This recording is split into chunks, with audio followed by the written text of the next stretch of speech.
So today we're going to be having a look at how you can use the golf course as your own personal practice area.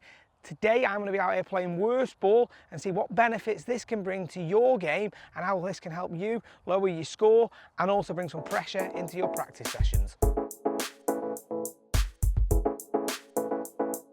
So on a par 5 here at Highley, it is a dogleg right. Now, I'm obviously going to try and play a tightish line, take it slightly up the right if I can. Pond's up there, so mentally aware that that's there, but I'm not going to let that distract me in the slightest. Now, the thing is, I've got 2 shots to go at, so there will be a little bit of pressure built into one of these because I don't want to put it completely out of play. So it's making sure that I've got a ball in play that allows me to still be able to make a score, worst case make 5. But this is going to be perfect because it's going to see what I can build into the tension, because the tension, it doesn't matter about anyone else, what their opinions are of my game, what they think of your game. It's not about that. Your pressure comes from internal. So can you cope with it? So let's have a go. Let's see what we can do. Let's go through my pre-shot routine on each shot. So currently what I'm working on, I build into my pre-shot routine.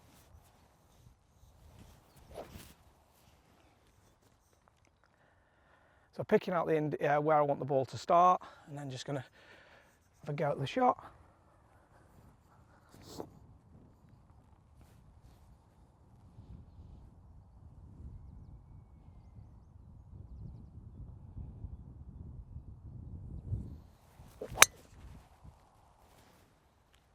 Slightly towed, but it's a nice draw up the left side of the fairway.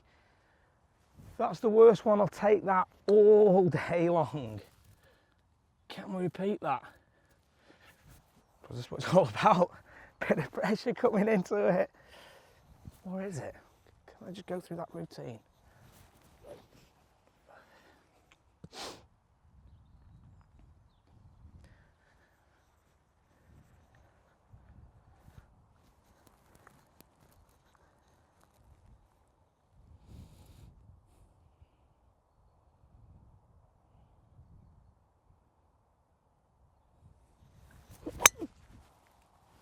Oh, I didn't complete that one. What's it going to do? Well, it's not bad. It's up the left. I definitely didn't put a smoother swing on that second one as I did the first one. Rushed it a little bit. Maybe I was aware that I needed to hit another decent shot, but it's up there. It's in play. I can definitely make 5 from that. Let's roll up there and see what's happening. So having hit the tee shots down here, this is the second one.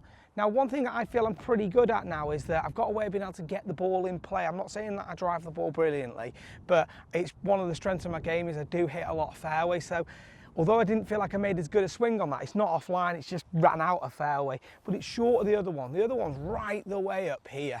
So if I just stroll all the way up, it's struck a lot better. But neither of them are a disaster. I can make 4 or 5 from both of these tee shots. So the little bit of pressure built into that bit off the tee was seen.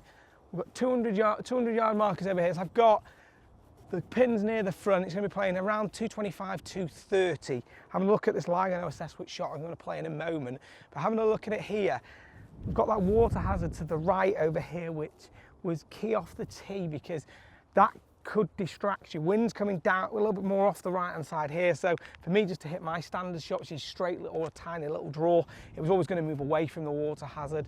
You could carry it, you'd have to hit a really good one today, and the shape of the hole would need a fade, and quite frankly there's no way I would want to try and do that, particularly if it's a comp scenario in a fade against a right to left wind.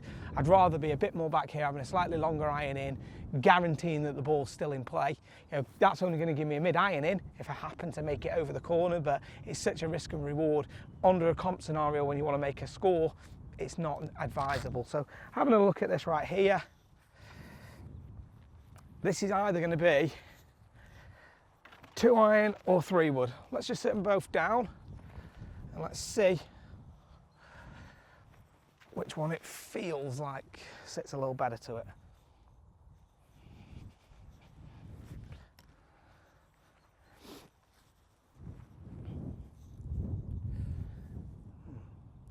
Well, I was saying, neither of these feels like it's going to be great from this line. There we are. I've put it here, Daniel. You best play it.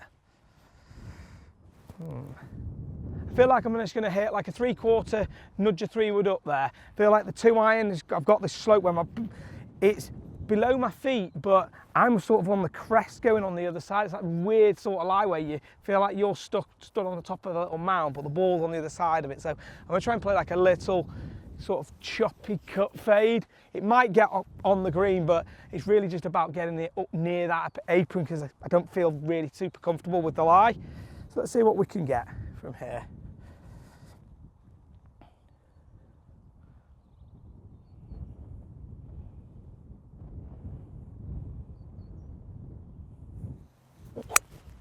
Oh no, that's a pull.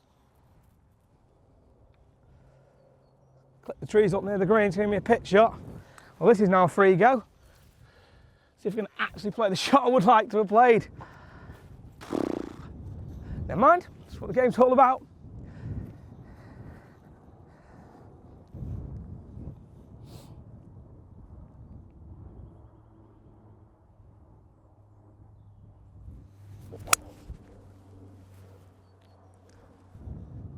That was just right near sort of pin eye up near the green. That was a really good strike, that second one. First one, I was just trying to place low cut, didn't keep the face open, got in front of it. Let's see if we can make par. So it took a minute or two to find this ball because it actually took a wicked deflection off the trees, and I've actually got away with murder here. Got like an open shot. It's pretty awkward though because I'm going across a load of dead ground, a bit of a mound in between me and the flag, but I've got around sort of 65, 70 yards to go to the flag. So this is going to be, I've got away with a bit of murder here. But here's the thing upon reflection as I was walking down was the fact that I didn't commit to the shot. I actually think I probably had too much club, but because I didn't like the lie, ideally that was just a nice 2-iron from there. Didn't need to even be hit a hard 2-iron, it would have been perfect. But just because of where the lie was, I didn't commit to it. So that's something we've all done. Just not totally commit to a shot. What I should have done is stepped away, really gone through a thought process and then hit the shot. We've all been there, done it, never mind, move on. I can't go back and change that. My attitude between then and here is going to influence this shot.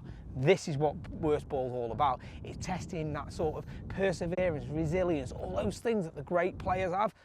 Have I got it? Don't know, but I feel like my mindset's pretty good. I'm thinking, well, that's all I can do, is think my best. So I get a feeling for the shot I want to hit here. Okay, and let's see if we can play this shot.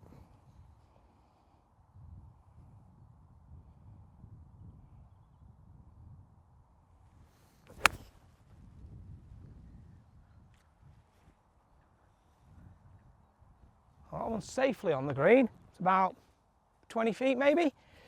Let's see what I've got.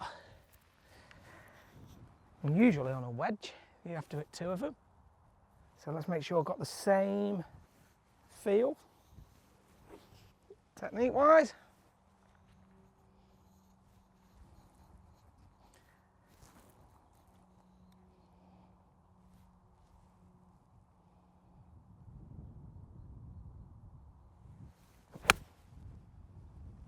That was even better, I think. Oh, juiced it a bit long. I wanted to make sure I struck it well because I'd already hit one good one, so just committed a little bit much to the strike there.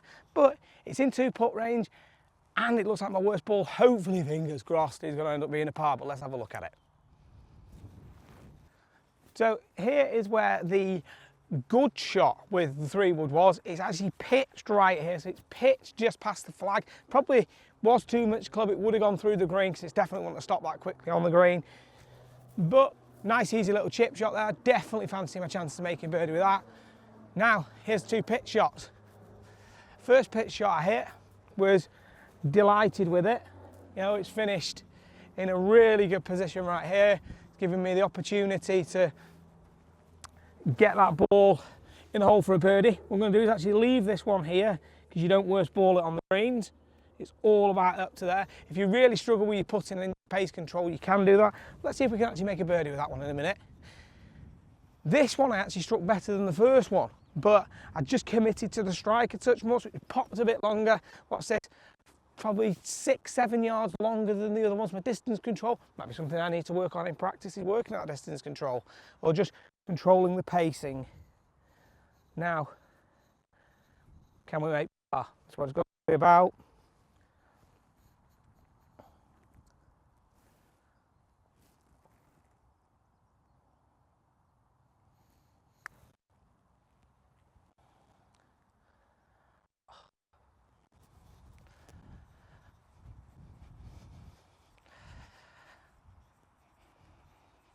I'm definitely not used to the pace of these greens.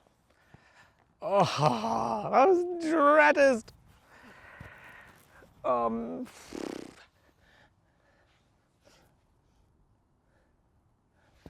not following Bryson's lead and leaving the flag in, so we can old school it, actually give it a chance.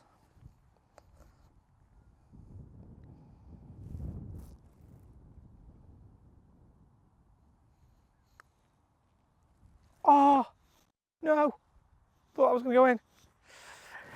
Oh, 3 putts, 4 putts maybe. These Scotties are great. Not good on winter greens though.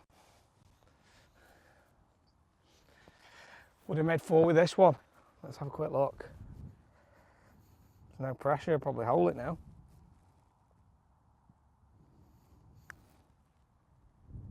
Ooh.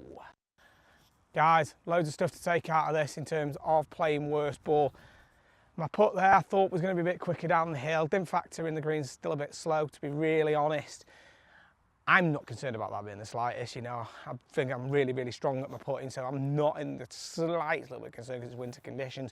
For me, it was about simulating the pressure. Can I hit good shots when I needed to? And therefore then learning bits about it. What part of your game could need tightening up? I feel really strong with my long game. I think my 100 yards and in for me just needs tightening a little bit. So I'm going to do some work on that. Take this out on the course. What part of your game does it need? Do you struggle off the tee? If so, this will be the bit that you'll find out when you're out here. Is it your iron shots? Is it your distance control, fairway woods? It'll show up what you need to go and practice to work on to help you lower your scores. Hopefully you got loads of good information out of this, guys. If you haven't subscribed to the channel, please do so. Thanks for watching and talk with you again very soon.